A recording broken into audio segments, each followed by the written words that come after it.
जी हाँ दोस्तों, तो आज हम बात कर लेते हैं भोजपुरी के पावर स्टार पवन सिंह के मैनेजर के बारे में। जैसे कि आप सब लोग जानते हैं कि पहले पवन सिंह के मैनेजर दीपक सिंह हुआ करते थे, लेकिन उसके बाद में पवन सिंह ने अपना मैनेजर बदल के अभिषेक को अपना मैनेजर बना लिए। वो बातें क्या हुई थी, क्यों हुई थी, ये मैं सारी वीडियो में पहले की वीडियो में बता चुकी हूँ। एक बार फिर से मैं आप लोगों को बता दे रही हूँ कि आखिर दीपक सिंह को पवन सिंह ने अपने मैनेजर के पोस्ट से क्यों हटा दिया।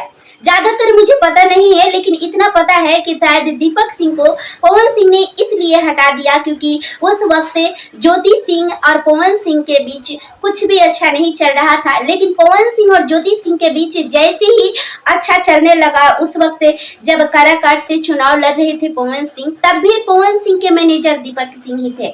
लेकिन पवन सिंह और ज्योति सिंह के बीच रिश्ता सही हुआ, उसके बाद में दीपक सिंह को पवन सिंह अपने मैनेजर पोस्ट से हटाकर अभिषेक को रख लिए थे। दीपक सिंह से कई बार इंटरव्यू भी लिया गया, लेकिन इंटरव्यू में दीपक सिंह ने ये बताया कि कोई हमें मैनेजर पोस्ट से ना हट गए हैं, हमारा दोस्ती कोई नहीं तोड़ सकता है। दीपक सिंह कई सारे इंटरव्यू में यही बोले थे, हम दोनों दो जिस्म हैं, बट हमारा मन हमारा आत्मा एक है, हमारी दोस्ती कभी नहीं टूट सकती है। जो कि आज भी दीपक सिंह पवन सिंह से दोस्ती निभा रहे हैं। भले उनके साथ साथ नजर ना आते हों, लेकिन उन दोनों की दोस्ती आज भी बरकरार है। लेकिन पब्लिक का डिमांड है कि अपना मैनेजर बदलो। वो क्यों डिमांड है कि हम आप लोगों को बताते हैं। दोस्तों, आप लोगों से बता दें कि अब जैसे कि आप सब लोग जानते हैं कि आगे दशहरा आने वाली है, तो पवन सिंह का गाना दशहरा का आएगा। सूर्यवंशम फिल्म में तो पवन सिंह चारों तरफ धमाल मचाया ही है। और सूर्यवंशम फिल्म का गाना जितनी भी थी, कजरा मोहब्बत वाली, बबुआन, ओढ़नी पे कोढ़नी, जितने सारे गाने थे काफी ज्यादा सोशल मीडिया पे वायरल हुए हैं। लेकिन पवन सिंह का गाना अब नहीं आ रहा है। पवन सिंह का गाना ऐसा नहीं है कि बना नहीं होगा, बना होगा, लेकिन मैनेजर का काम है कि उस गाने को पहले पोस्ट को रिलीज करना, लोगों को दिखाना, जो कि अभिषेक नहीं कर रहे हैं।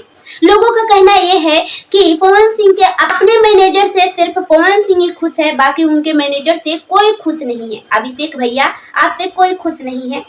पब्लिक का डिमांड ये है कि अगर उनका मैनेजर अच्छे से काम कर रहे हैं तो पवन सिंह का गाना अब तक क्यों नहीं आया, कोई रोमांटिक सॉन्ग क्यों नहीं आया।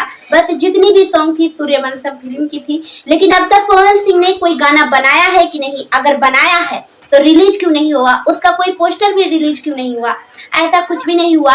ये सारी चीजों को लेकर पब्लिक जो है, पवन सिंह के फैंस जो है, उनके मैनेजर को दोष दे रही है। अभिषेक सिंह, उनके मैनेजर जो अभिषेक है, उनको दोष दे रही है कि ये पवन सिंह को अच्छे से मैनेजमेंट नहीं कर रहे हैं।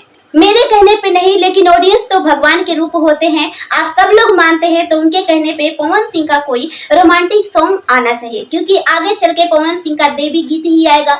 दशहरा आने वाली है, तो पवन सिंह के फैंस ऑडियंस ये चाहती है कि पवन सिंह का एक जबरदस्त तरीके से सॉन्ग आना चाहिए, ताकि पब्लिक का मनोरंजन होता रहे, क्योंकि पवन सिंह के लोग सिंगिंग से ही जानते हैं। तो दोस्तों, लोगों का कहना यह है कि पवन सिंह के मैनेजर अभिषेक जो है अच्छे से काम नहीं कर रहे हैं। उनके आसपास रहने वाले लोग, उनकी ऑडियंस, उनकी पब्लिक पवन सिंह के मैनेजर से बिल्कुल भी खुश नहीं है। पवन सिंह के मैनेजर दीपक सिंह ही सही थे। बाकी दोस्तों, इस वीडियो के बारे में आप लोगों का क्या कहना है, कमेंट करके जरूर बताइएगा। वीडियो को ज्यादा से ज्यादा शेयर करें ताकि पवन सिंह के पास पहुंचे और पवन सिंह जबरदस्त तरीके से कोई रोमांटिक सॉन्ग लेके आए। वीडियो को लाइक और चैनल को सब्सक्राइब करना बिल्कुल भी ना भूलें। मिलता है नेक्स्ट वीडियो में, तब तक के लिए बाय बाय।